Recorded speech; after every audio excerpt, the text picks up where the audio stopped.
আজকের গল্প পাঠের আসরে আপনাকে স্বাগতম। আপনারা শুনছেন হুমায়ুন আহমেদের লেখা উপন্যাস মেঘ বলেছে যাব যাব।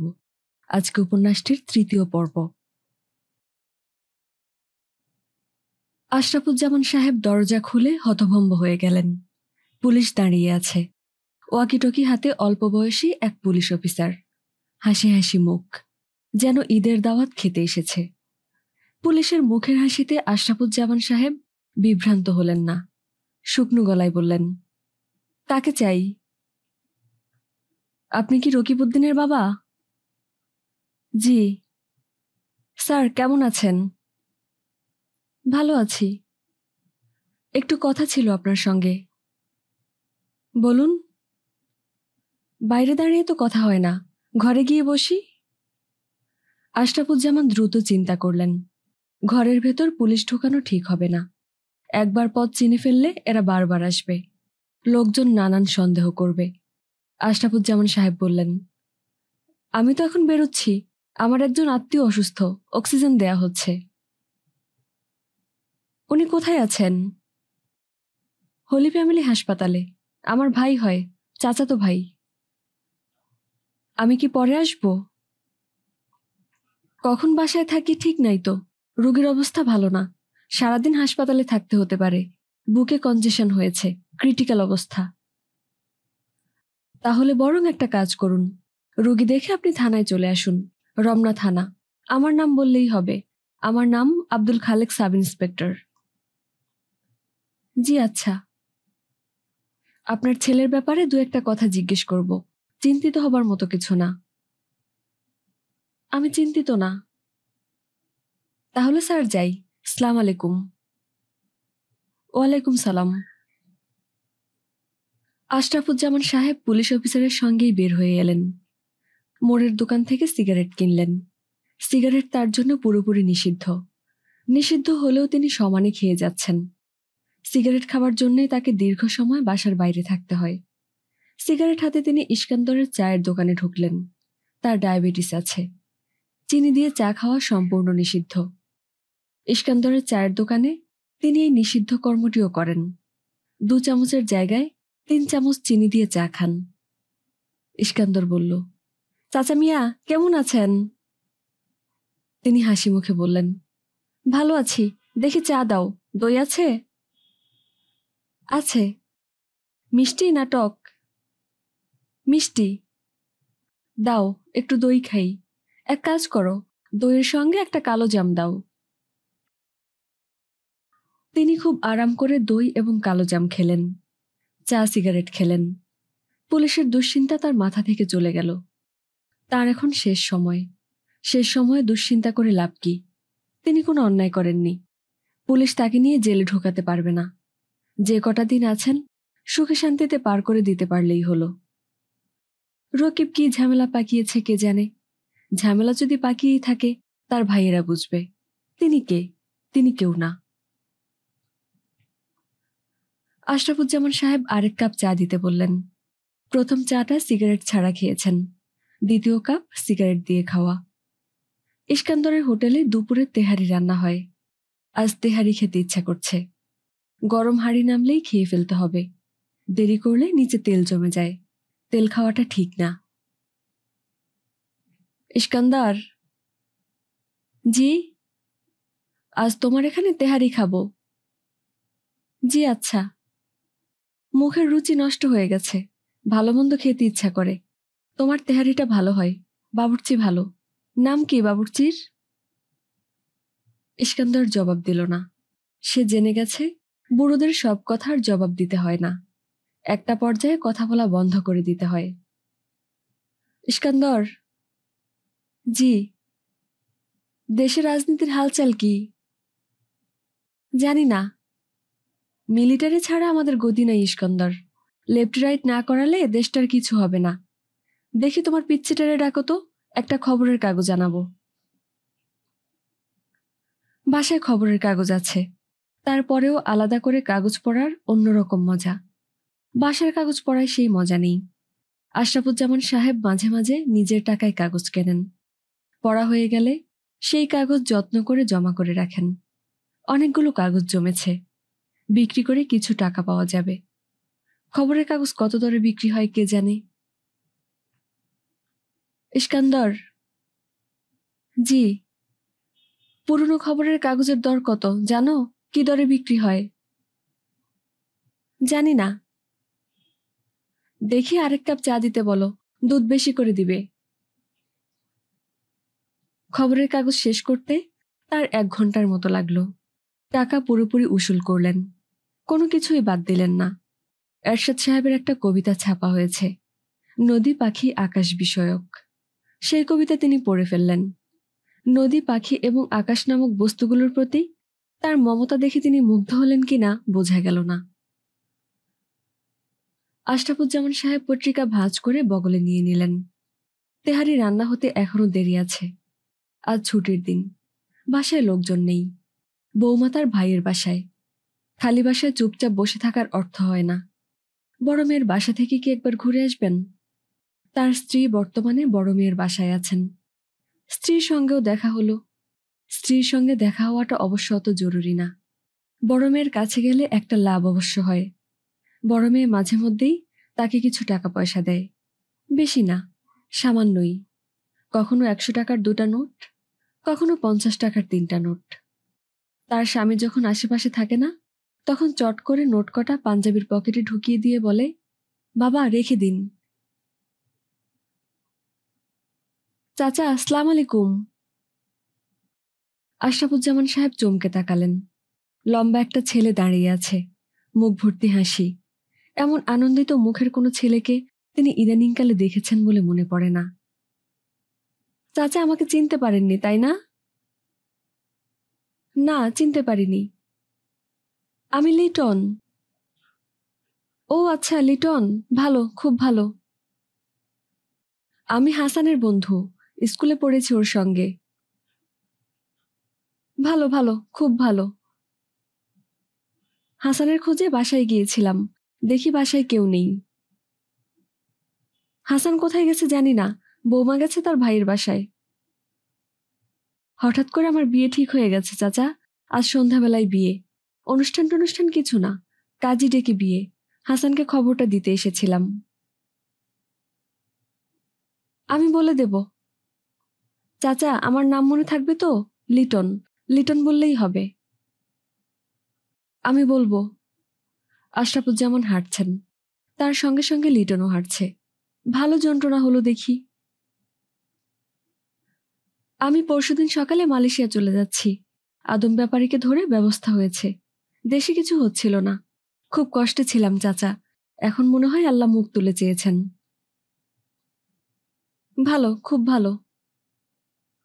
হাসান আমার কাছে 2000 টাকাও পায়। 1000 টাকা নিয়ে এসেছি, আপনার কাছে দিয়ে যাই। আচ্ছা দাও। ইচ্ছা ছিল সবার সব ঋণ শোধ করে যাব, সম্ভব হয় নাই। এখন বিদেশ থেকে পাঠাবো।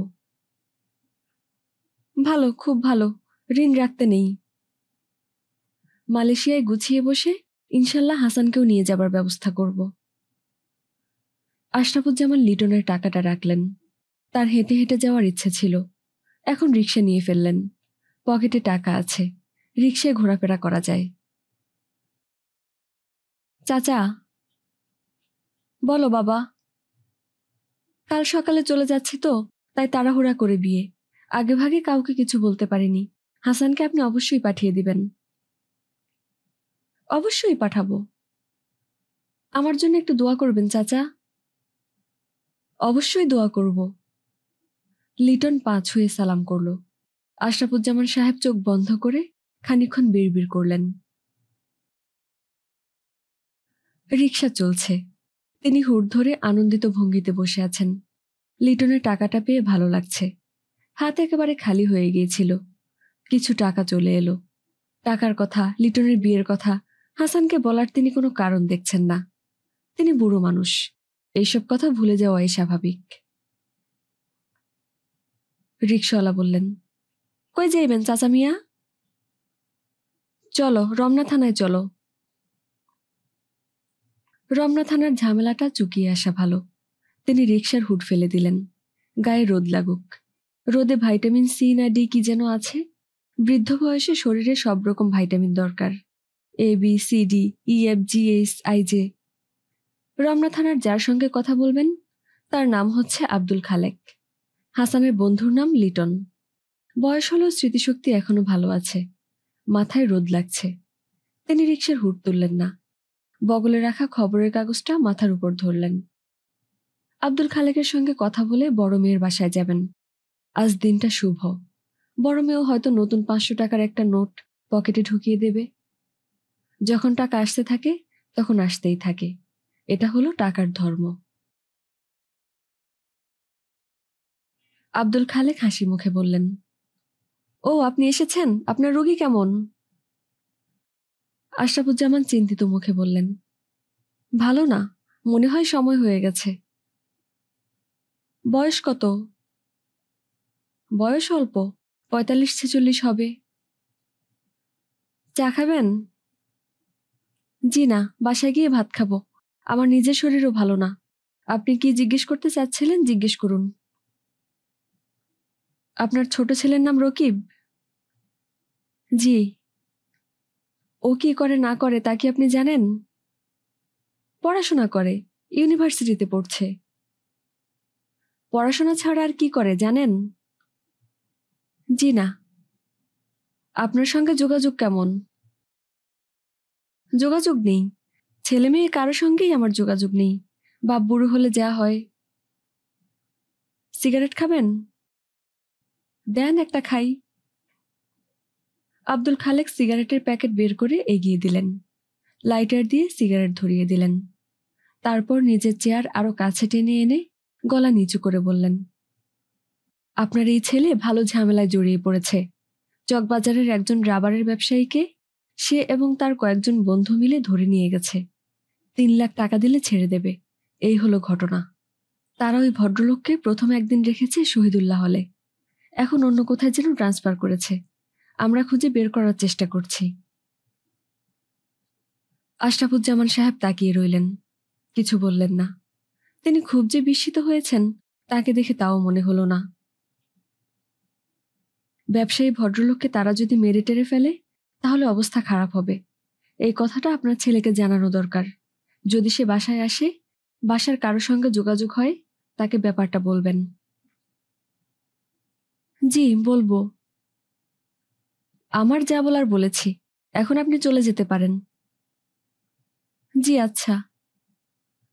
আপনাকে থানায় এনে কষ্ট দিয়েছি, কিছু মনে করবেন না। জি না। সময় খারাপ, অপরাধ করে ছেলে মেয়ে, আমরা বাবা মাকে জেরা করি, আমাদেরও খারাপ লাগে। আশরাফুজ্জামান সাহেব উঠে দাঁড়ালেন। তার মনটা খারাপ হয়েছে, তবে এই মন খারাপ ভাব দীর্ঘস্থায়ী হবে বলে মনে হচ্ছে না। এই বয়সে ছেলেপুলেদের সমস্যা নিয়ে মাথা ঘামানো অর্থহীন। অল্প যে কদিন আছেন নিশ্চিন্ত মনে থাকতে চান। তিনি রাস্তায় নেমে রিকশা নিলেন। বড় মেয়ের বাসায় যাবেন। আজ দুপুরের তেহারি মনে হয় খাওয়া হবে না। বড় মেয়ের বাসায় গেলে না খেয়ে আসা যায় না, খেয়ে আসতে হয়। ইদানিং ঘরের খাওয়া তার মুখে রোচে না, তবু ভাব করতে হয় যেন অমৃত খাচ্ছেন। তিনি বাসায় ফিরলেন রাত 8টায়। ঘরে ঢুকে একটা মজার দৃশ্য দেখলেন। তার ছোট ছেলে রকিব এসেছে। সে ঘোড়া সেজেছে। রকেট এবং বুলেট দুজন তার পিঠে চেপে আছে। তারা হাঁট হাঁট করছে এবং ঘোড়া লাফিয়ে লাফিয়ে বারান্দার এক মাথা থেকে আরেক মাথায় যাচ্ছে। মাঝে মাঝে চিহি করে বিকট চিৎকার দিচ্ছে। বাবাকে দেখে রকিব হাসি মুখে বলল, বাবা কেমন আছো? ভালো, তুই কখন এসেছিস? এই তো কিছুক্ষণ আগে। রকেট আনন্দিত গলায় বলল, দাদু ভাই, ছোট চাচা আজ আমাদের সবাইকে চাইনিজ খাওয়াবে, তাড়াতাড়ি কাপড় পরো। আশরাফুজ্জামান বললেন, সত্যি নাকি রে?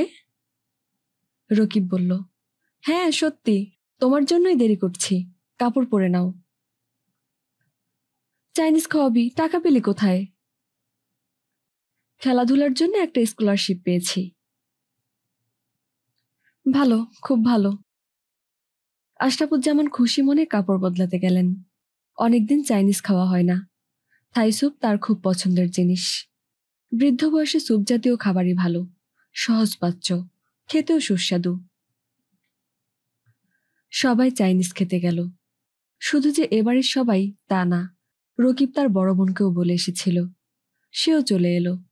হাসানের মা রাগ করে এতদিন মেয়ের বাড়িতে ছিলেন, তিনিও এলেন। শুধু হাসান গেল না, তার শরীর ভালো না। সন্ধ্যা থেকে মাথা ঘোরাচ্ছে। চোখ বন্ধ করে থাকলে মাথা ঘোরায় না, চোখ মেললেই মাথা ঘোরে। একজন ডাক্তার মনে হয় দেখানো দরকার। বাসা খালি হয়ে যাবার পর হাসানের মন কেমন করতে লাগলো। বেশি রকম একলা লাগছে। সবার সঙ্গে গেলেই হতো, কিছু না খেয়ে বসে থাকলেও হতো। বাসার সবার একসঙ্গে হওয়া একটা বড় ঘটনা। অনেকদিন পর এই ঘটনা ঘটছে, শুধু সে বাদ পড়ল। হাসান বিছানা থেকে নামল। একা একা শুয়ে থাকতে অসহ্য লাগছে। রেস্টুরেন্টের ঠিকানা জানা থাকলে সেখানে চলে যেত। ঠিকানা জানা নেই। হাসান রওনা হলো তিতলিদের বাসার দিকে। অসুস্থ অবস্থাতেই প্রিয়জনদের বেশি দেখতে ইচ্ছে করে। তিতলিকে কেন জানি খুব দেখতে ইচ্ছে করছে। হাসান তিতলিদের বাড়ির গেট পর্যন্ত গেল। গেটের ভিতর ঢুকল না। এত ঘন ঘন ওই বাড়িতে যাওয়া ঠিক না। তিতলির বাবা নিশ্চয়ই রাগ করবেন। সেই রাগ তিনি হাসানের উপর দেখাবেন না, দেখাবেন তিতলির উপর। তার কারণে তিতলি বকা খাবে, এটা ঠিক না। ফেরার পথে হাসান ঠিক করে ফেলল, পরের বার যখন হিসামউদ্দিন সাহেবের সঙ্গে দেখা হবে তখন সে অবশ্যই একটা চাকরির কথা তাকে বলবে। তাকে বলতেই হবে, এইভাবে আর থাকা যায় না। একটা মোটামুটি ভদ্র চাকরি হলে সে তিতলির মাকে বলতে পারে, খালা, আমি আপনার মেয়েকে বিয়ে করতে চাই। না, তার পক্ষে এটা সরাসরি বলা অসম্ভব। সে ভাবিকে দিয়ে বলাবে। হিসামউদ্দিন সাহেব যেদিন তাকে চাকরি দেবেন সেদিনই সে ভাবিকে পাঠাবে। অবশ্যই অবশ্যই পাঠাবে। হাসান, কেমন আছো? জি স্যার, ভালো। চোখ লাল কেন? হাসান জবাব দিতে পারল না। তার যে চোখ লাল এই ব্যাপারটা সে জানে না। ঘর থেকে বেরোবার সময় আয়নার সামনে দাঁড়িয়ে চুল আঁচড়েছে, তখন চোখের দিকে তাকায়নি।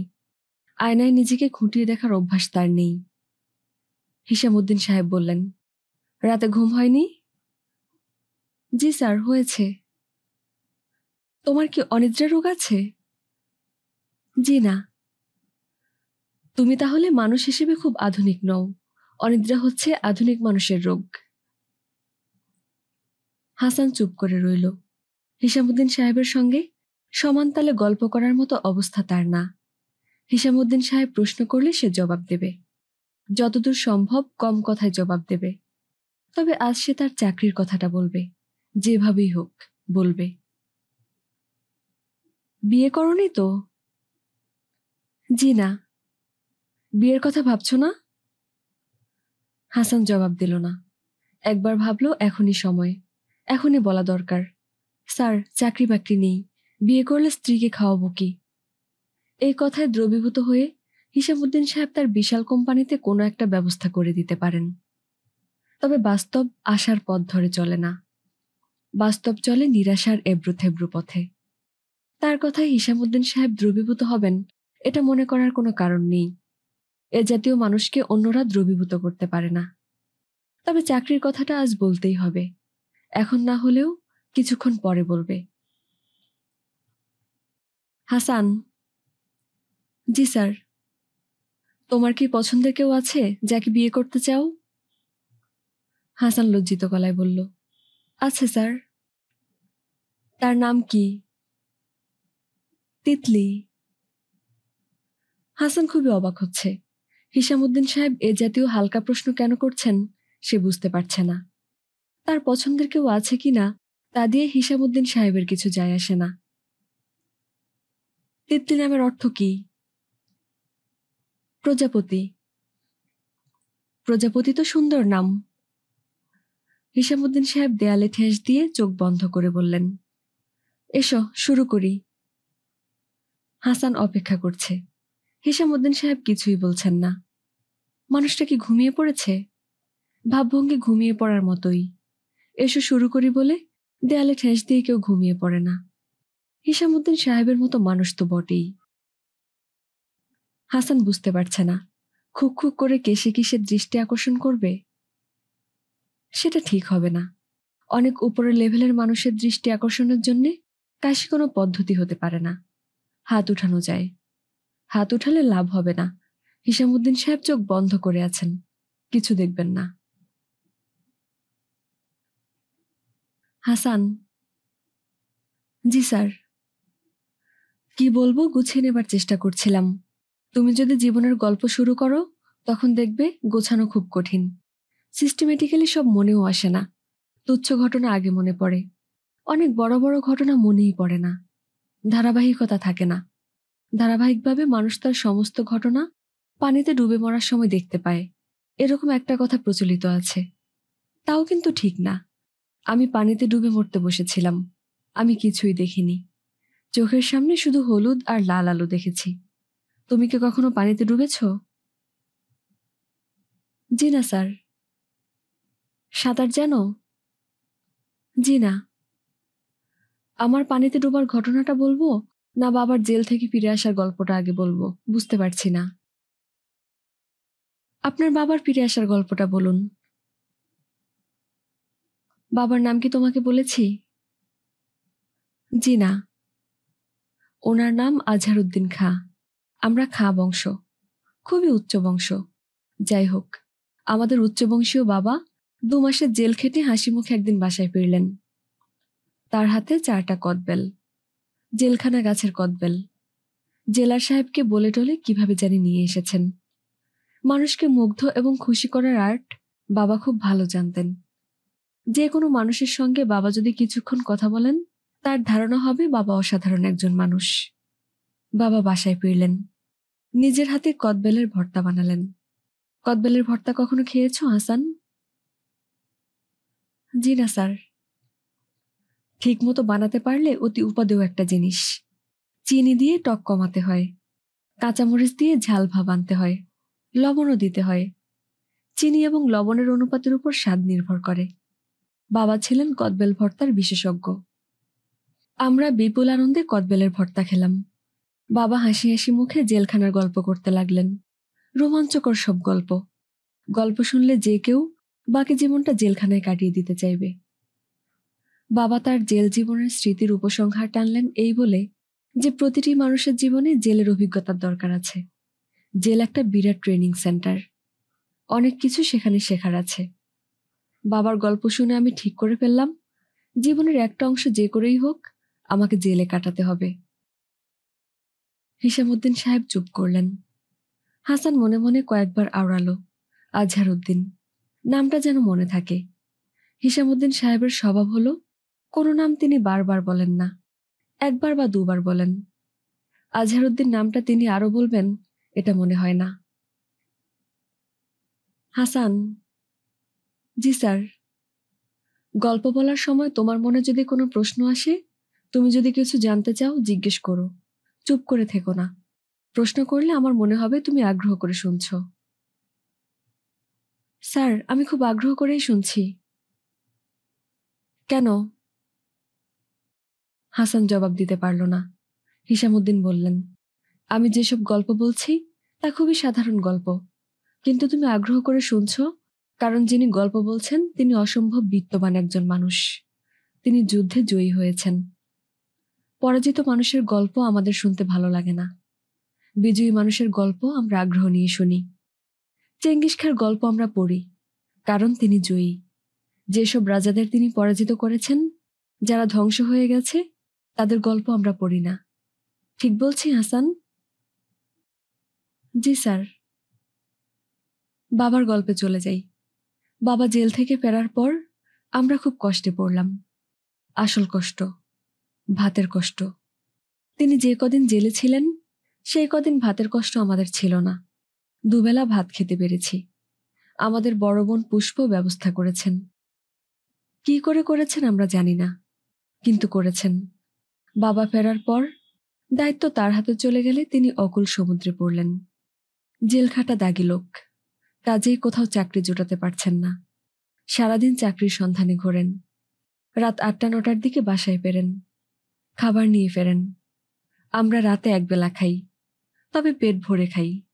বাবা খাবার আনতেন হোটেল থেকে।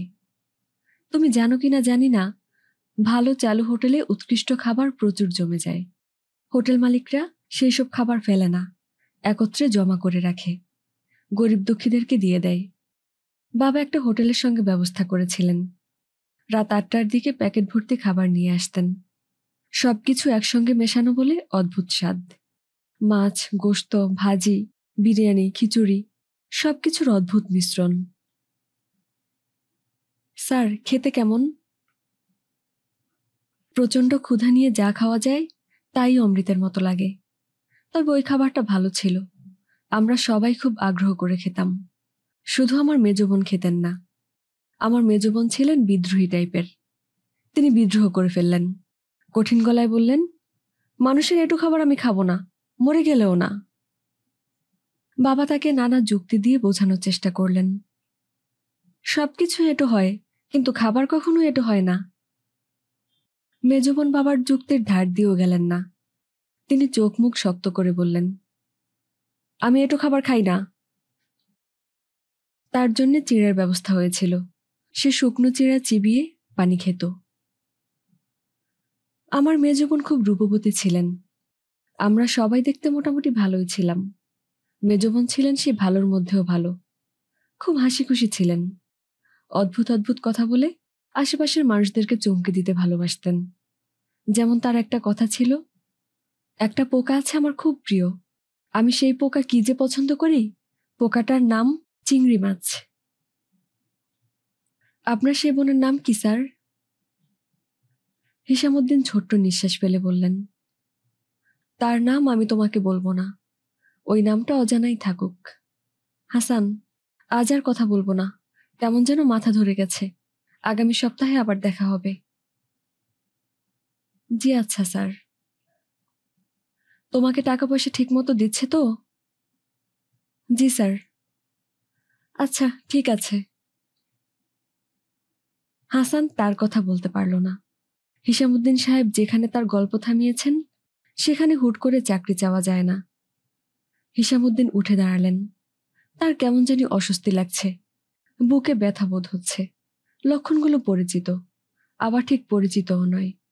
শরীর খারাপের একটা লক্ষণের সঙ্গে অন্যটার তেমন মিল থাকে না। হিসামউদ্দিন নিজের শোবার ঘরে ঢুকলেন। বিছানায় কি খানিকক্ষণ শুয়ে থাকবেন?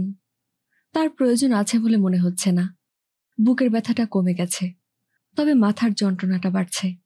মনে হয় চোখ সম্পর্কিত কোনো সমস্যা। কাল অনেক রাত জেগে কাগজপত্র দেখেছেন, চোখের উপর চাপ পড়েছে। চশমাটা বদলানো দরকার, বদলানো হচ্ছে না। তার পানির পিপাসা হচ্ছে, পানি দেবার জন্য কাউকে বলতে হয়। এই পরিশ্রমটুকু করতে ইচ্ছা করছে না। খাটের পাশে কলিং বেলের সুইচ আছে, সুইচে চাপ পড়লেই কেউ একজন ছুটে আসবে। তিনি বসেছেন সোফায়। কলিং বেলটা মনে হচ্ছে অনেক দূরে। চিত্রলেখার সঙ্গে কথা বললে কেমন হয়? মেরিল্যান্ডের সঙ্গে বাংলাদেশের সময়ের ব্যবধান যেন কত! এই তথ্য তার জানা। তারপরেও চিত্রলেখার সঙ্গে কথা বলার সময় প্রতিবার নতুন করে জানতে হয়। দিনের শুরুতেই তিনি জানেন আজ কত তারিখ। তারপরেও প্রতিটি সিগনেচারের সময় তাকে জিজ্ঞেস করতে হয়, আজ কত তারিখ? বাংলাদেশের সঙ্গে আমেরিকার সময়ের ব্যবধান কত? 8 ঘন্টা? 12 ঘন্টা? রাত 2টার সময় মেয়েকে ঘুম থেকে ডেকে তোলার কোনো অর্থ হয় না। হিসামউদ্দিন সোফা থেকে উঠে খাটের দিকে গেলেন। খাটে হেলান দিয়ে সুইচ টিপলেন। মোতালেব উদ্বিগ্ন মুখে ছুটে এলো। ঘরে ঢুকল না, দরজার পর্দা সরিয়ে উঁকি দিলেন। হিসামউদ্দিন সাহেব ঠিক বুঝতে পারলেন না কি জন্যে মোতালেবকে ডেকেছেন, পানি দেবার জন্যে নাকি কটা বাজে জানার জন্যে। তার শোবার ঘরে কোনো ঘড়ি নেই। ঘড়ির শব্দে তার অস্বস্তি বোধ হয়। সময় জানার জন্যে তাকে কাউকে না কাউকে জিজ্ঞেস করতে হয়। কটা বাজে মোতালেব? স্যার, 4টা এখনো বাজে নাই, চা দিব? না, আজ চা খাবো না, তুমি টেলিফোন হ্যান্ডসেটটা নিয়ে এসো। জি আচ্ছা স্যার। মোতালেব প্রায় দৌড়ে গেল। বাংলাদেশ আমেরিকার সময়ের পার্থক্যটা জানা হলো না। চিত্রলেখা হয়তো ডরমিটরিতে নেই, ক্লাসে গেছে। টেলিফোন বেজে যাবে, কেউ ধরবে না। হ্যালো, কেমন আছিস রে মা? বাবা, 1 সেকেন্ড ধরে রাখো, আমি আসছি। হিসামউদ্দিন টেলিফোন ধরে আছেন। তার মাথার যন্ত্রণাটা এখন খুব বেড়েছে। এই যন্ত্রণা নিয়েই তিনি খুব স্বাভাবিকভাবে মেয়ের সঙ্গে কথা বলবেন। এটাও এক ধরনের খেলা। হ্যালো বাবা, 1 সেকেন্ডের জন্য কোথায় গিয়েছিলি? মাইক্রোওভেন বন্ধ করতে গিয়েছিলাম। রান্নাবান্না? ঠিক রান্নাবান্না না বাবা, খিদে লেগেছিল, পিৎজা করতে দিয়েছিলাম। হয়েছে? হয়েছে। আমি কপ কপ করে খাচ্ছি, শব্দ শুনতে পাচ্ছ না? পাচ্ছি। তোমার খবর কি বাবা? খবর ভালো। জীবনী লেখা হচ্ছে? হুম। যতটুকু লেখা হয়েছে পাঠিয়ে দিতে পারবে। এখন আমার একটা ফ্যাক্স নাম্বার আছে, নাম্বার দেব? না। না কেন? সবটা লেখা হোক, তারপর। তোমার গলা এমন শোনাচ্ছে কেন বাবা? কেমন শোনাচ্ছে? মনে হচ্ছে তুমি অসুস্থ। আমি সুস্থই আছি। তোর পড়াশোনার অবস্থা কি? অবস্থা ভালো। এখনো পর্যন্ত কোনো বি পাইনি, স্ট্রেট এ। ও আচ্ছা। তুমি একটা শুকনা ও আচ্ছা দিয়ে সেরে ফেললে। স্ট্রিট এ যে কি ভয়াবহ জিনিস তুমি কি জানো? আমি যখন করিডোর দিয়ে হাঁটি, ছেলেমেয়েরা তখন অদ্ভুত চোখে তাকায়। বাবা, 1 সেকেন্ড ধরবে? আমি একটা কোকের ক্যান নিয়ে আসি। হিসামউদ্দিন টেলিফোন ধরে রাখলেন। মাথার ব্যথাটা এখন আর নেই, তবে পিঠে ব্যথা হচ্ছে। ব্যথার ব্যাপারটা কি সাইকোলজিক্যাল? মনস্তাত্ত্বিক ব্যথাই শুধু মিনিটে মিনিটে স্থান বদলায়। বাবা। কি মা? কোকের ক্যান নিয়ে এসেছি, এখন কথা বলো। কি কথা বলবো? কি কথা বলবে সেটা তো তুমি জানো, আমি কি করে বলবো? তুই কথা বল, আমি শুনি। আমার কথা বলার হলে তো আমিই টেলিফোন করতাম। টেলিফোন তুমি করেছো, তুমি কথা বলবে, আমি শুনবো। আগেরবার বলেছিলি ব্রাজিলের এক ছেলের সঙ্গে ভাব হয়েছে, সেই ভাব এখনো আছে? ভাব হয়েছে এই কথা তো বলিনি বাবা। সে আমাকে ডিনার এবং মুভি দেখার জন্য ইনভাইট করেছিল, আমি গিয়েছিলাম। তারপর? তারপর আবার কি? একবারই গিয়েছিলি আর যাসনি? না, হাদা টাইপ ছেলে, চেহারা দেখে বোঝা যায় না, কিছুক্ষণ কথা বললেই টের পাওয়া যায়। ওর সঙ্গে কথাটা বলে আমার কি মনে হয়েছে জানো? কি মনে হয়েছে? মনে হয়েছে মানুষ বানর থেকে এসেছে ঠিকই, তবে সবাই পুরোপুরি মানুষ হয়নি, অনেকেই বানর রয়ে গেছে। এই বলে চিত্রলেখা হাসতে লাগলো। এখন এমন কেউ নেই যার সঙ্গে ডিনার খেতে যাচ্ছিস বা মুভি দেখছিস? হুম, ইচ্ছে করে না। বাবা, আমার কি ধারণা জানো? আমার ধারণা পুরুষটার প্রাণী হিসেবে মেয়েদের অনেক নিচে, বুদ্ধিবৃত্তি লোয়ার লেভেলে। রাগ করেছো বাবা? রাগ করবো কেন? তুমিও তো পুরুষ, এই জন্যে। এই বলে চিত্রলেখা আবারও হাসতে লাগলো। কথায় কথায় হাসার অভ্যাস কি তোর এখনো আছে?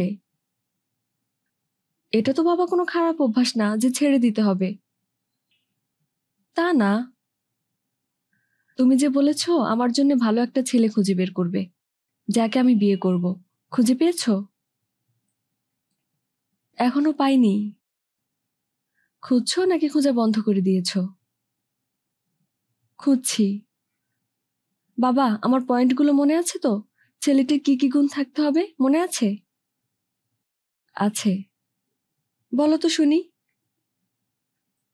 লম্বা হতে হবে, গায়ের রং শ্যামলা, আইকিউ থাকবে 160-এর উপরে, কথায় কথায় হি হি করে হেসে ওঠার ক্ষমতা থাকতে হবে, পড়াশোনায় খুব ভালো হতে হবে। একটা পয়েন্ট বাদ গেছে বাবা। কোন পয়েন্ট? ঠোঁট মোটা হলে চলবে না, ঠোঁট পাতলা হতে হবে। তুই কি এর মধ্যে দেশে বেড়াতে আসবি? পাগল হয়েছ? আমার মাথার ঘায়ে কুত্তা পাগলের অবস্থা। পড়াশোনার যে কি প্রচন্ড চাপ, তুমি বিশ্বাসই করতে পারবে না। এখন সবাই ঘুরে টুরে বেড়াচ্ছে, আর আমি চারিদিকে বই সাজিয়ে বসে আছি। তুমি টেলিফোন রাখা মাত্র আমি ফার্মাকোলজির বই নিয়ে বসবো। তাহলে টেলিফোন এখন রাখি মা। আচ্ছা। হিসামউদ্দিন টেলিফোন নামিয়ে রাখলেন। মোতালেব চা নিয়ে এসেছে। তিনি চা দিতে নিষেধ করেছিলেন, তারপরেও এনেছে। হিসামউদ্দিন চায়ের কাপ হাতে নিলেন। তিতলি কলেজে যাবার জন্য তৈরি হয়েছে, অপেক্ষা করছে বাবার জন্যে। মতিন সাহেব বাথরুমে ঢুকেছেন। বাথরুম থেকে বের হলে তিতলি রিক্সা ভাড়া চাইবে। একবার না, তিতলিকে কয়েকবার চাইতে হবে। তিনি শেষ পর্যন্ত অত্যন্ত বিরক্ত মুখে মানিব্যাগ খুলে 2টা 10 টাকার নোট বের করবেন। আসা যাওয়া রিক্সা ভাড়া বাবদ 15 টাকা আর 5 টাকা টিফিনের জন্যে। টাকাটা চাওয়া মাত্র দিয়ে দিলে কি হয়? একসঙ্গে কয়েকদিনের টাকা দিয়ে দিলে রোজ রোজ চাইতেও হয় না। মতিন সাহেব বিরক্ত গলায় বললেন, অস্থির হয়ে পড়েছিস কেন? টাকা টাকা করে তুই তো দেখি দরজা ভেঙে বাথরুমে ঢুকে পড়ার ব্যবস্থা করেছিস। স্বভাব থেকে অস্থিরতা দূর কর। অস্থির মানুষ কোথাও গিয়ে পৌঁছাতে পারে না। রাগে দুঃখে তিতলির কান্না পেয়ে যাচ্ছে। বাবার সঙ্গে সহজভাবে কথা বলার সম্পর্ক থাকলে সে অবশ্যই বলতো, তুমি নিজে তো খুব সুস্থির মানুষ, তুমি কোথায় গিয়ে পৌঁছেছ? বাবার সঙ্গে সহজভাবে কথা বলার সম্পর্ক তার না। তিতলি চাপা নিঃশ্বাস ফেলে দাঁড়িয়ে রইল। মতিন সাহেব তার শোবার ঘরের দিকে রওনা হলেন। টেবিলের ড্রয়ার থেকে মানিব্যাগ বের করবেন। তিতলির প্রতীক্ষার অবসান হবে। তিতলি বাবার পেছনে পেছনে গেল। মতিন সাহেব ড্রয়ারের দিকে গেলেন না। খাটের উপর বসতে বসতে বললেন, আজকের কাগজটা দিয়ে যা, আর তোর মাকে বল 1 কাপ চা দিতে। চিনি দিয়ে যেন আবার শরবত না বানায়। 1 কাপে 1 পোয়া চিনি না দিয়ে তো সে আবার চা বানাতে পারে না। আমার দেরি হয়ে যাচ্ছে বাবা। খবরের কাগজটা দিতে আর তোর মাকে চায়ের কথা বলতে কতক্ষণ লাগবে? কথা বলে তুই যে সময়টা নষ্ট করছিস তার চেয়ে কম সময়ে কাগজটা দিয়ে যেতে পারতি, মাকেও খবর দিতে পারতি। তিতলি কাগজ এনে বাবার হাতে দিয়ে রান্নাঘরে চলে গেল। সুরাইয়া মেয়েকে দেখে বিস্মিত হয়ে বললেন, কি রে, এখনো কলেজে যাসনি? তিতলি বলল, বাবাকে 1 কাপ চা দাও, আর আমাকেও 1 কাপ দাও, আজ কলেজে যাব না। যাবি না কেন? যেতে ইচ্ছা করছে না মা। সুরাইয়া কলেজ প্রসঙ্গে আর কিছু বললেন না। মনে হলো মেয়ে কলেজে না যাওয়ায় তিনি খুশিই হয়েছেন। তিতলি যেদিন কলেজে যায় না সেদিন মাকে নানান কাজে সাহায্য করে। দুপুরে রান্নার সময় বলে, মা তুমি একটা মোড়া এনে মোড়ায় চুপচাপ বসে থাকো, আমি তোমার রান্না করে দিচ্ছি। রোজ রোজ রান্না করতে তোমার নিশ্চয়ই বিরক্ত লাগে। আজ সব রান্না আমি রাখবো, তুমি শুধু বাবার ভাতটা রাঁধবে। তিতলির হাতে কোনো মন্ত্রযন্ত্র আছে, যাই রাঁধে খেতে ভালো হয়। কলেজে যাবি না কেন? বললাম তো ইচ্ছা করছে না। অসুবিধা হবে না? কোনো অসুবিধা হবে না মা। কলেজে পড়াশোনা কিছু হয় না, টিচাররাও আসেন না। যারা আসেন হড়বড় করে 2-1টা কথা বলে চলে যান। তারা কি বলেন আমরা কেউ শুনিও না। আমরা নিজেদের মতো ফিসফিস করে গল্প করি, কাটাকুটি খেলা খেলি। বলিস কি? সত্যি কথা বললাম মা। আমরা কলেজে যাই গল্পগুজব হইচই করার জন্যে। পড়াশোনা যাদের করার তারা ঘরে বসে করে। কলেজে তাহলে খুব খারাপ অবস্থা? খারাপ হবে কেন মা, ভালো অবস্থা। সুরাইয়া চায়ের কাপে চা ঢাললেন। তিতলি কাপ হাতে বাবার ঘরের দিকে রওনা হলো। চট করে বাবার কাপে একটা চুমুক দিয়ে দেখে নিল চিনি ঠিক আছে কিনা। কাজটা ঠিক হলো না। চা এঁটো করে দেয়া হলো। তবে বাবা মার চা এঁটো করা যায়। মতিন সাহেব চায়ের কাপ হাতে নিতে নিতে বললেন, টেবিলের উপর পেপারওয়েটে টাকা চাপা দেয়া আছে, নিয়ে যা। তিতলি টাকাটা নিল। মতিন সাহেব বললেন, এদিক থেকে লালমাটিয়া কলেজে কোনো মেয়ে পড়ে না? তাহলে দুজনে শেয়ার করে যেতে পারতিস, খরচও বাঁচত। দুজনে একসঙ্গে যাবার একটা সিকিউরিটিও আছে। কলেজের নোটিশ বোর্ডে একটা নোটিশ দিয়ে দিবি। তিতলি অবাক হয়ে বলল, কি নোটিশ দেব? সহযাত্রী চেয়ে বিজ্ঞপ্তি দিবি। তিতলি বলল, আচ্ছা। টাকাটা যে সেভ হচ্ছে সেটা বড় কিছু না, সিকিউরিটিটা আসল। দিনকাল খুবই খারাপ, চারদিকে সিকিউরিটি প্রবলেম। তিতলি বাবার সামনে থেকে চলে গেল। বাবার বক্তৃতা মার্কা কথা শুনতে অসহ্য লাগছে। এর চেয়ে মার সঙ্গে গল্প করার অনেক আনন্দ। মা যত না গল্প করবেন, তার চেয়ে বেশি গল্প শুনতে চাইবেন। সামান্য গল্পও মা মুগ্ধ হয়ে শোনেন। এই ধরনের মানুষকে গল্প শুনিয়ে খুব আনন্দ। সুরাইয়া মেয়ের হাতে চায়ের কাপ তুলে দিতে দিতে বললেন, নাদিয়ার কি হয়েছে তুই জানিস? তিতলি বিস্মিত হয়ে বলল, না তো, ওর আবার কি হবে? সুরাইয়া বললেন, আমি নাস্তা খাবার জন্য ডাকতে গেলাম, দেখি বই পড়ছে ঠিকই, কিন্তু চোখ দিয়ে টপ টপ করে পানি পড়ছে। জিজ্ঞেস করলাম কি হয়েছে, কিছু বলে না। আমি জেনে আসছি কি ব্যাপার। মা শোনো, আজ দুপুরে আমি রাঁধবো। কি রাঁধবি? ঘরে তো বাজারই নেই। বাবা বাজারে যাবে না? বাবাকে দিয়ে 1 কেজি ভালো গরুর গোশত আনিয়ে দাও তো মা। আমি কাটা পেঁয়াজ দিয়ে একটা গোশত রান্না করব। প্রমিদের বাড়িতে একদিন খেয়েছিলাম, খেতে খুব ভালো। আমি প্রমির আম্মার কাছে সব জেনে এসেছি। ঘরে কি সিরকা আছে মা? সিরকা লাগবে, সিরকা ছাড়া হবে না। ঘরে তো সিরকা নেই। সিরকা আনিয়ে দাও না মা। রান্নাটা একবার রাঁধতে না পারলে ভুলে যাব, একবার রাঁধলে আর ভুলবো না। সিরকা টিরকার কথা বললে তোর বাবা আবার রেগে যায় কিনা কে জানে। এটা আবার কি ধরনের কথা মা? বাবাকে তুমি ভয় পাও কেন? স্বামী স্ত্রীর সম্পর্ক হবে বন্ধুর মতো। তোমাদের এরকম কেন? তোমাদের দেখে মনে হয় একজন গুরুমশাই, আরেকজন প্রাইমারি ক্লাসের ছাত্রী। তিতলি উঠে দাঁড়ালো। তার চা শেষ হয়নি, খেতে ভালো লাগছে না। তিতলি জানে তার মা তার চায়ের কাপের চাটুকু একসময় চুমুক দিয়ে খাবেন। তিনি অপচয় সহ্য করতে পারেন না। নাদিয়া নিঃশব্দে পড়ছে। তিতলি ঘরে ঢুকতেই সে বই থেকে মাথা না সরিয়ে বলল, কলেজে যাওনি আপা? তিতলি বলল, আজ কলেজে যাব না, আজ আমার ছুটি। নাদিয়া বই থেকে মুখ ঘুরিয়ে বড় বোনের দিকে তাকিয়ে হাসল। তার হাসিই বলে দিচ্ছে বড় আপার কলেজে না যাওয়ার সংবাদে সে খুব আনন্দিত। যদিও তার আনন্দিত হবার কিছু নেই। সে বই রেখে আপার সঙ্গে গল্প করতে বসবে না। বিকেলে একবার কিছুক্ষণের জন্য উঠবে, ছাদে হাঁটতে যাবে, তাও একা একা। ছাদ থেকে নেমে আবারও বই নিয়ে বসবে। তিতলি একটা চেয়ার টেনে নাদিয়ার পাশে বসতে বসতে বলল, নাদিয়া, তোকে খানিকক্ষণ বিরক্ত করি? করো, কিন্তু আপা বেশিক্ষণ না। দিনরাত যে এত পড়িস, তোর ভালো লাগে? হুম। যে হারে পড়াশোনা করিস, সব বই তো তোর মুখস্থ হয়ে যাবার কথা। নাদিয়া লজ্জিত ভঙ্গিতে হাসতে হাসতে বলল, সব বই তো আমার মুখস্থই। মুখস্থ? তাহলে আবার পড়ার দরকার কি? না পড়লে ভুলে যাব না? ভুলে গেলে ভুলে যাবি। সামান্য এসএসসি পরীক্ষার জন্য জীবনটা নষ্ট করে ফেলবি? তোকে দেখে মনে হয় তুই মানুষ না, একটা যন্ত্র। নাদিয়া বলল, আপা, তুমি অনেকক্ষণ বিরক্ত করে ফেলেছ, এখন যাও, তোমাকে আর সময় দেয়া যাবে না। আসল কথা যা বলতে এসেছিলাম সেটা তো বলা হয়নি। আসল কথা কি? মা সকালে নাশতা নিয়ে এসে দেখে তুই বই পড়তে পড়তে কাঁদছিস। কি হয়েছে? কিছু হয়নি।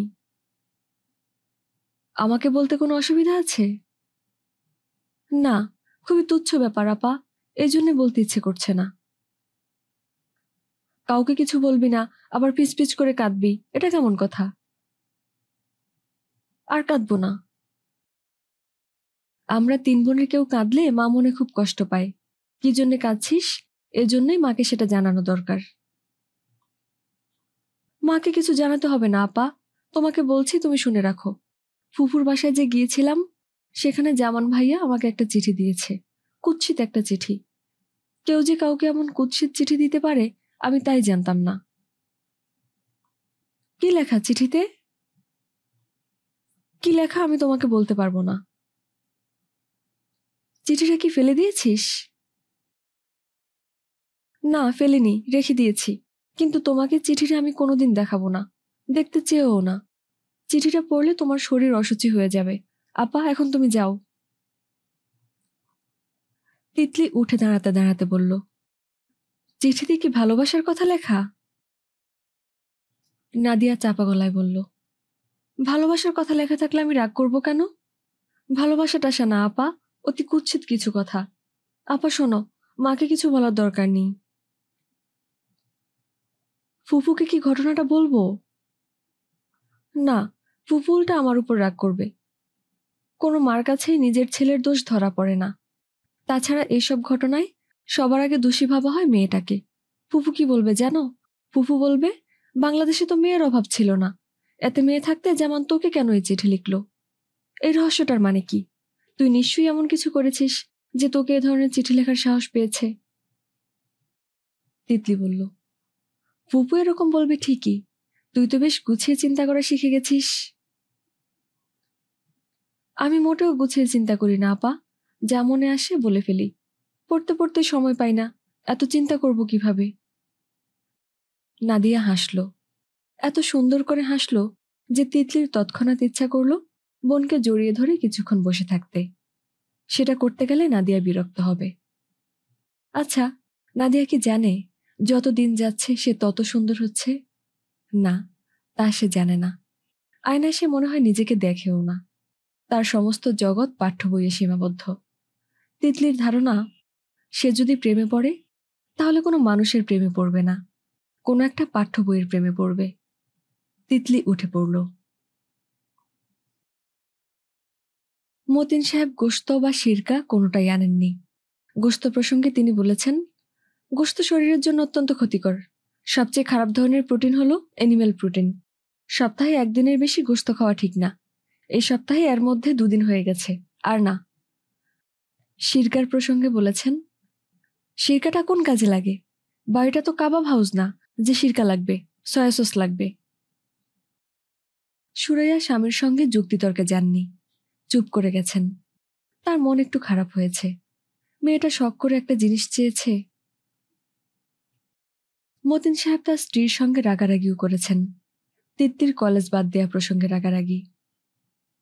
সকাল থেকে তো রিক্সা ভাড়া করে আমার মাথা খারাপ করে দিচ্ছিল। মনে হচ্ছিল দরজা ভেঙে বাথরুমে ঢুকে পড়বে। যখন ভাড়া দিলাম তখন আর কোথাও যায় না। এর মানে কি? আদর দিয়ে দিয়ে সবকটা মেয়ের মাথা যে তুমি খেয়েছ সেটা কি তুমি জানো? মেয়েরা কিছু বললে তোমার হুঁশ থাকে না। মেয়েদেরকেও মুখ দিয়ে একটা শব্দ বের করলে ওইটা নিয়েই থাকো। মুখ দিয়ে সিরকা শব্দটা বের করেছে, তুমিও তসবি জপা শুরু করলে, সিরকা সিরকা।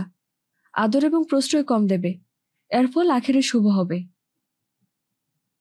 মতিন সাহেব বাজার এনে দিয়ে কাগজ কলম নিয়ে বসেছেন। তিতলির কলেজের নোটিশ বোর্ডে ঝোলানোর জন্য একটা বিজ্ঞাপন তিনি নিজেই লিখবেন। কাল কলেজে যাবার সময় মেয়ের হাতে ধরিয়ে দেবেন। মেয়ে নিজের আগ্রহে এই কাজ করবে না। তেমন শিক্ষা তারা মার কাছ থেকে পায়নি। তাদের মা তাদের শুধু আদরে দিয়েছে, শিক্ষা দেয়নি। মতিন সাহেব অনেক চিন্তা ভাবনা এবং পরিশ্রম করে জিনিসটা দাঁড় করালেন। সহযাত্রীর জন্য বিজ্ঞপ্তি। আমার বাসা কলাবাগানের অভ্যন্তরে। দেশের বর্তমান অশান্ত পরিবেশে রিক্সা যুগে একা একা কলেজে আসবার সময় কিঞ্চিত ভীত থাকি। এমত অবস্থায় সহপাঠী বন্ধুদের জানাচ্ছি, তাহাদের কেহ যদি কলাবাগান এলাকায় থাকেন এবং আমার সঙ্গে একত্রে রিক্সায় আসা যাওয়া করতে রাজি থাকেন, তাহা হইলে আমার জন্য অত্যন্ত শুভ হয়। রিক্সা ভাড়া বাবদ যে অর্থ ব্যয় হয় তা সমান সমান ভাগাভাগি করা হইবে। ফলশ্রুতিতে অভিভাবকেরও অর্থনৈতিক সাশ্রয় হইবে। যোগাযোগের ঠিকানা, তিতলি বেগম, 12/10, কলাবাগান, হলুদ কাঠের গেটওয়ালা বাড়ি। দুপুরে খেতে বসে নাদিয়া উৎফুল্ল গলায় বলল, নিশ্চয়ই আপা রেঁধেছে, রং দেখেই টের পাচ্ছি আপার রান্না। তিতলি লজ্জিত গলায় বলল, আহ্লাদি করিস না, খা। তুমি যাই রাঁধো তাই এমন অপূর্ব হয় কেন বলো তো? তুমি একটা রান্নার স্কুল দিও তো আপা, দেখবে দলে দলে তোমার স্কুলে ছাত্র ভর্তি হবে। যথেষ্ট হয়েছে, খা। মোটেই যথেষ্ট হয়নি আপা। তুমি কি জানো তুমি খুব অল্প বয়সে বিধবা হবে? সুরাইয়া তীক্ষ্ণ গলায় বললেন, এটা কি ধরনের কথা?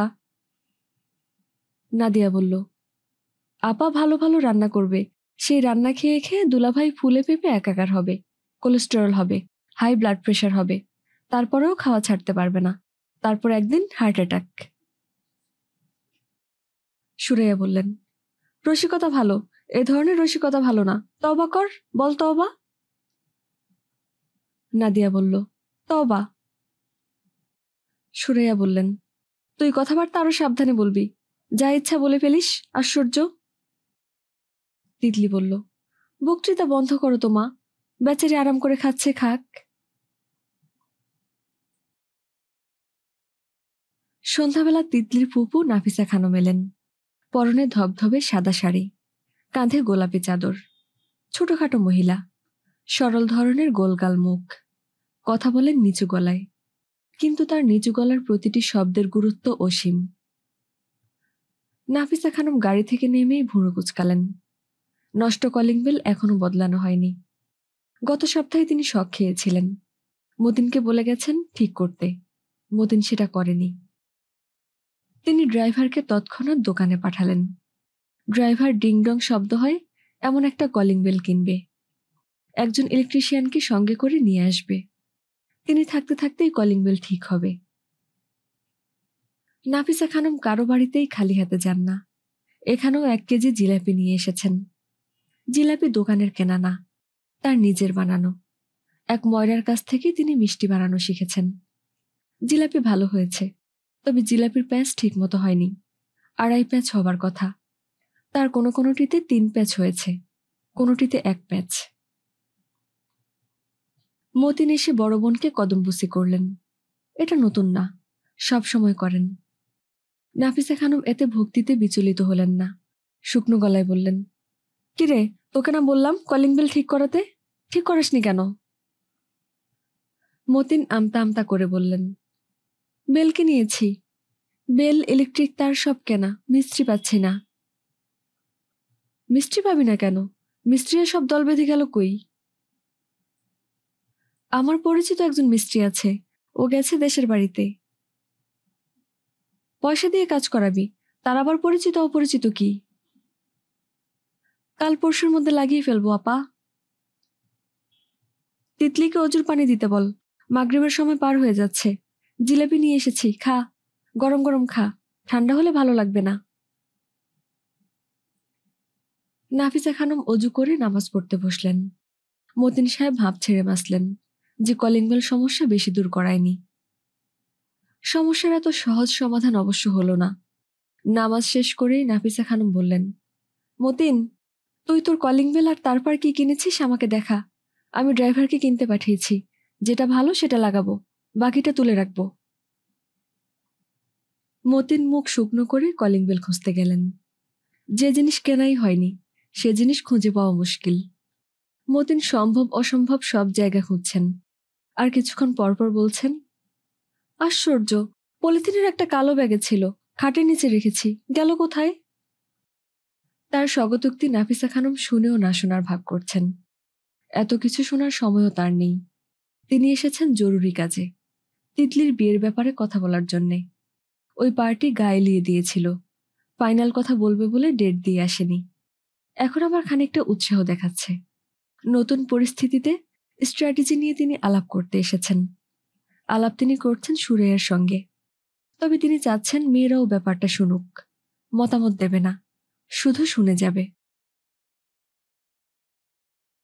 বিয়েটি বিষয়ক গল্প শুনতে নাদিয়ার একেবারেই ভালো লাগে না, তারপরেও তাকে গভীর আগ্রহ নিয়ে শুনতে হচ্ছে। ফুপু যতক্ষণ থাকবেন ততক্ষণ সবাই তাকে ঘিরে থাকবে, এটাই অলিখিত নিয়ম। নাফিসা খাটে পা উঠিয়ে বসে আছেন, তার দুপাশে নাদিয়া এবং তিতলি। নাতাশা ঠিক তার পেছনে হাঁটু গেড়ে দাঁড়িয়ে আছে। নাতাশার দায়িত্ব হচ্ছে ফুপুর চুল টেনে দেয়া। এই কাজটা নাকি নাতাশা খুব ভালো পারে। ঘটনা কি হলো শোনো। রাত 8টা বাজে, তিতলির ফুপার কাছে গেস্ট এসেছে। আমি গেস্টদের চা আর নুডলস দিয়ে শোবার ঘরে এসেছি। খুবই মাথা ধরেছে। কাজের মেয়েটাকে বললাম চুল টেনে দিতে, সে চুল টানছে। তখন টেলিফোন এলো। খুবই নরম গলা, আপা কেমন আছেন, শরীর ভালো, এইসব ন্যাকামি টাইপ কথা। আমি গলা শুনেই বুঝেছি কে। তারপরেও বললাম, চিনতে পারছি না তো, কে বলছেন? বলল, আমি বুলা। আমি বললাম, ও আচ্ছা। বুলা হচ্ছে ছেলের মামি, পশ্চিমবঙ্গের মেয়ে তো, চর্বির ভাঁজে ভাঁজে দুষ্ট বুদ্ধি। আমাদের মতো সোজা সরল না। আমি বললাম, কি ব্যাপার, হঠাৎ টেলিফোন? সে বলে, কি আপা, আপনার সঙ্গে একটু যে বসতে হয়, সোমবারে কি আপনার সময় হবে? আমি বললাম, না, এই সপ্তাহটা খুব ব্যস্ত থাকবো।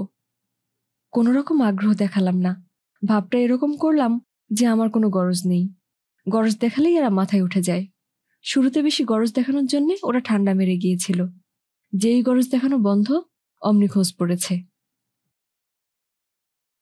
সুরাইয়া বললেন, ওদের আগ্রহ আছে? আগ্রহ অবশ্যই আছে, তবে ভালো ছেলে একটা হাতে থাকলে যা হয়, দুনিয়ার মেয়ে বাজিয়ে দেখে, তাই করছে। দুনিয়ার মেয়ে দেখে বেড়াচ্ছে। কোনো মেয়েরই ভালো কিছু চোখে পড়ছে না, শুধু খুঁতগুলো চোখে পড়ছে। নাদিয়া বলল, ভালো ছেলে আপনি কাকে বলেন ফুপু? নাফিসা খানম পানের বাটা থেকে পান মুখে দিতে দিতে বললেন, আমার কাছে ভালো ছেলের হিসেব খুব সোজা। ছেলের ঢাকা শহরে নিজের বাড়ি থাকতে হবে, ভালো একটা চাকরি থাকতে হবে, পরিবারের ছোট বা মেজ ছেলে হতে হবে। বড় ছেলের উপর সংসারের দায় দায়িত্ব থাকে। বড় ছেলে চলবে না। গায়ের রং ফর্সা হতে হবে। রং ময়লা হলে তার মেয়েগুলোর রং হবে ময়লা। মেয়েদের বিয়ে দিতে গিয়ে জান বের হয়ে যাবে। লম্বা হতে হবে। বাপ মাটু হলে ছেলে মেয়ে সব নাটবল্টু হয়। তোর বাবাকে ডাকতো, তাকে দুটা কথা বলে বিদায় হব। মতিন শুকনো মুখে এসে দাঁড়ালেন। নাফিসা নতুন চায়ের কাপে পানের পিক ফেলতে ফেলতে বললেন, কলিং বেল পাওয়া গেছে? না, পলিথিনের ব্যাগে করে খাটের নিচে এনে রেখেছিলাম। ভালো করে ভেবে দেখ, কিনে হয়তো দোকানেই ফেলে এসেছিস। সেটাও হতে পারে। কিনেছিস কোত্থেকে? নওয়াবপুর থেকে। কাল গিয়ে খোঁজ নিবি। পয়সা দিয়ে জিনিস কিনে দোকানে ফেলে আসা কোনো কাজের কথা না। জি বুবু। আচ্ছা, এখন যা। মতিন হাঁপ ছাড়লেন। মনে হচ্ছে ঘাম দিয়ে তার জ্বর ছেড়েছে। নাফিসা বললেন, তিতলি, কাগজ আর কলম আন। জিলাপির রেসিপি তোকে লিখে দিয়ে যাই। আমি মুখে মুখে বলি, তুই লিখে নে। না, নাদিয়া তুই লেখ, তোর হাতের লেখা ভালো। নাদিয়া জিলাপির রেসিপি লিখছে। আজ তার অনেক সময় নষ্ট হলো। নষ্ট সময়টা কাভার করার জন্য অনেক রাত জাগতে হবে।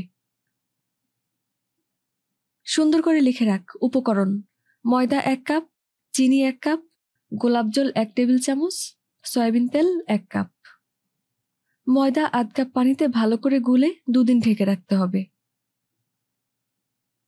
রেসিপি দিয়ে নাফিসা উঠলেন। সুরাইয়ার হাতে একটা খাম ধরিয়ে দিলেন। সামনের মাসের খরচ 4000 টাকা। টাকার খাম সুরাইয়া খুব লজ্জিত মুখে নিলেন। তার লজ্জা অবশ্য নাফিসা খানমের চোখে পড়ল না। তিনি কলিং বেল লাগানো হয়েছে কিনা দেখতে গেলেন। মিস্ত্রি কলিং বেল লাগিয়েছে। নাফিসা খানম 2 বার বেল টিপলেন। বেলের আওয়াজে তেমন খুশি হলেন না। ক্যানক্যানে শব্দ, কানে লাগে। নাদিয়া রাত 1টা পর্যন্ত পড়ে। বড় ফুপুর জন্য 1.5 ঘন্টা নষ্ট হয়েছে। সেই সময় পুষিয়ে নেবার জন্যে সে 2:30টা পর্যন্ত পড়ে ঘুমোতে গেল। 2টা খাটের একটাতে সে একা ঘুমায়, অন্যটাতে তিতলি নাতাশাকে নিয়ে শোয়।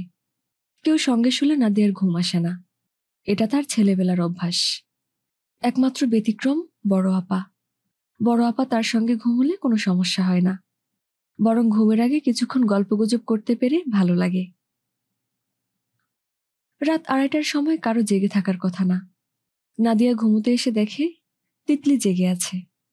নাদিয়া বিস্মিত হয়ে বলল, এত রাত পর্যন্ত জেগে আছো কেন? তিতলি হাই তুলতে তুলতে বলল, তোর জন্য জেগে আছি। ঘুমের আগে খানিকক্ষণ গল্প না করলে ভালো লাগে না। আপা থ্যাংক ইউ। আজ কি নিয়ে গল্প করবি? আমি তো আবার গল্প করতে পারি না। তুমি গল্প করবে, আমি শুনবো। কি গল্প শুনতে চাস? কলেজে কি মজা টজা করো সেই সব বলো। কলেজে কোনো মজা টজা করি না, মজা মজা ভাব করি, এই পর্যন্তই। তোমার মজা মজা ভাবের গল্প করো, আমি শুনি। আমার নিজের কোনো মজা করতে ইচ্ছে করে না। অন্যের মজা শুনতে খুব ভালো লাগে।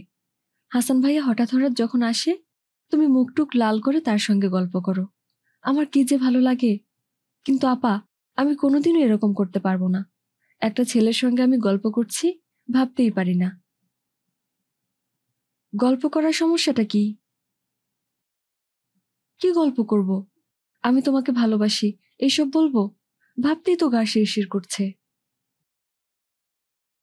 একটা ছেলে আর মেয়ে যখন গল্প করে, তখন কেউ কিন্তু বলে না আমি তোমাকে ভালোবাসি। বলে না কেন আপা? ভালোবাসার কথা বলার দরকার হয় না। হাসান ভাই তোমার সঙ্গে কি নিয়ে গল্প করে? ও কি গল্প করবে? ও তো চুপচাপ থাকে। তুমি একা বকবক করে যাও? হুম। কি নিয়ে বকবক করো? ভালো যন্ত্রণা হলো দেখি। আমি কি মুখস্থ করে রেখেছি নাকি? হাসান ভাইয়ের কোন জিনিসটা তোমার সবচেয়ে ভালো লাগে আপা? জানি না, এইসব নিয়ে ভাবিনি। একজন ছেলের প্রেমে তুমি হাবুডুবু খাচ্ছ, আর তাকে কি জন্য ভালোবাসো তা জানো না? তুই হঠাৎ এমন বকবক শুরু করলি কেন? নাদিয়া বলল। আর করব না। আয় শুয়ে পড়ি। নাদিয়া লজ্জিত গলায় বলল। ছাদে যাবে আপা? তিতলি বিস্মিত গলায় বলল। রাত 3টার সময় ছাদে যাবি মানে? তোর মাথায় আসলে ছিটটিট আছে? নাদিয়া মাথা নিচু করে হাসছে। তিতলি চিন্তিত গলায় বলল। শোন নাদিয়া, আমার কেন জানি সন্দেহ হচ্ছে তুই রাত দুপুরে এরকম একা একা ছাদে যাস। যাস নাকি আসলেই? নাদিয়া হাসছে, বিচিত্র ভঙ্গিতে হাসছে। এরকম করে হাসছিস কেন? আমি সহজভাবেই হাসছি আপা, তোমার কাছে অদ্ভুত লাগছে। চলো না আপা, ছাদে যাই 10 মিনিটের জন্যে। বৃষ্টিতে ছাদ পিছল হয়ে আছে।